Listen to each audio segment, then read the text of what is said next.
there's one sure thing in this uncertain world.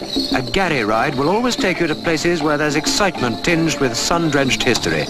You're on the coast of the Mediterranean, that compelling sea where civilization and romantic living grew side by side. The Pict's magic carpet has transported you to the mosques and minarets that conjure up an Arabian Nights atmosphere, where magic carpets were always a picture book part of life. For we've left Europe. This is the strange city where Western concepts and Middle Eastern magic are superimposed. It was a horse like ours over 2,000 years ago that brought Alexander the Great here to found this city in his name. Alexandria, Egypt's beguiling seaport, captured in turn by Romans, Turks and Arabs, as this old fort reminds us, silently.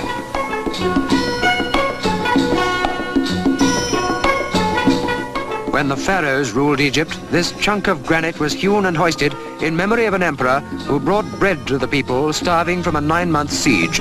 The Sphinx looked inscrutably on, while in the course of centuries, one of the many mouths of the Nile, which flowed into Alexandria's fishing harbour, got silted up and lost.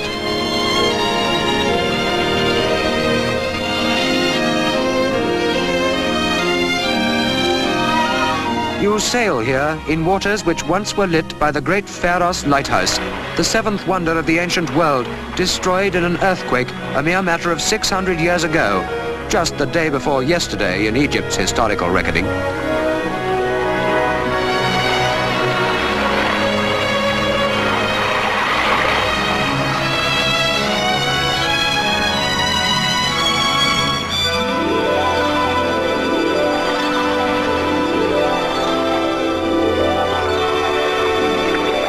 To what particular century would you attribute these fishermen? They, or others like them, were doing just this before the lighthouse island was joined by the river's rich deposits to the mainland to become a busy part of a bustling modern town. Nobody must tell them they're out of pace with the streamlined city, because they too are part of Egypt's ancient romance that posterity will want us to preserve.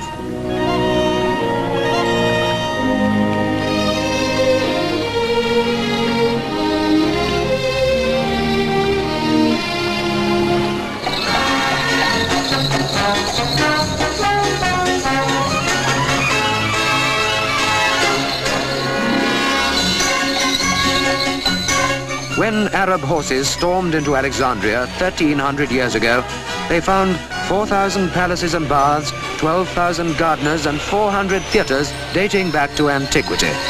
But there are surprisingly few ancient traces left here, where 15 miles of corniche give a south of France look to the seafront road that leads east, where we're heading, to the palm-girt Montaza Palace, where ex-King Farouk disported himself in luxury.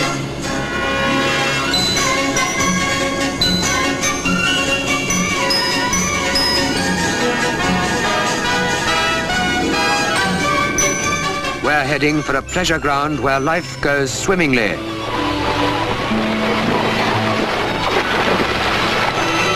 Once, this was the king's private beach, exclusive to his chosen favorites. Today it belongs to everyone. They're famous, the beaches of Alexandria.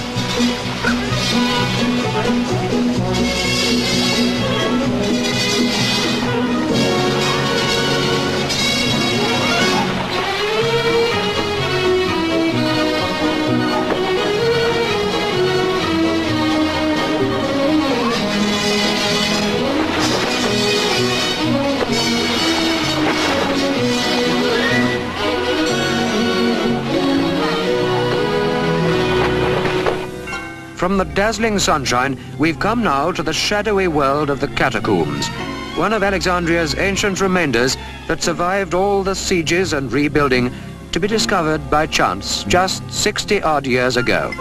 A burial place hewn out of the living rock and dating back through Greek and Roman times to the days of the pharaohs, when snakes and crocodiles were gods.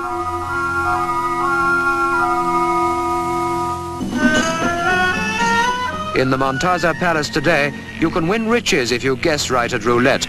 But who can guess what riches, what hidden slices of history may be buried underneath? Faites vos jeux. Faites vos jeux, s'il vous plaît.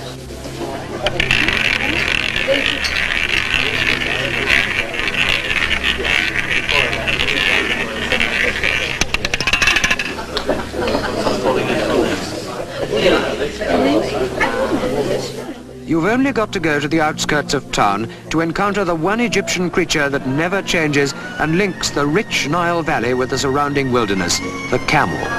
From the western desert away to Upper Egypt, there are camel sales like this one near Aswan, the key market for trade with the Sudan. Here you see fellahin faces unchanged from the faces depicted on the tombs in the Valley of the Kings. Here, life has stood still through the scurrying centuries. Yet ironically, it's here at Aswan, where the Nile bursts through the granite rocks in a huge cataract, that a great dam is to be built, which will fertilize the desert wastes, but must inevitably inundate some of the ancient monuments. The biggest change that Egypt's seen in 3,000 years. There have been changes too in the Red Sea. Here at Hurghada, the capital of the area, you can take a motorboat out among the coral reefs for the sort of fishing that most people only dream about. The perfect excursion, here where not long ago pirates made life perilous.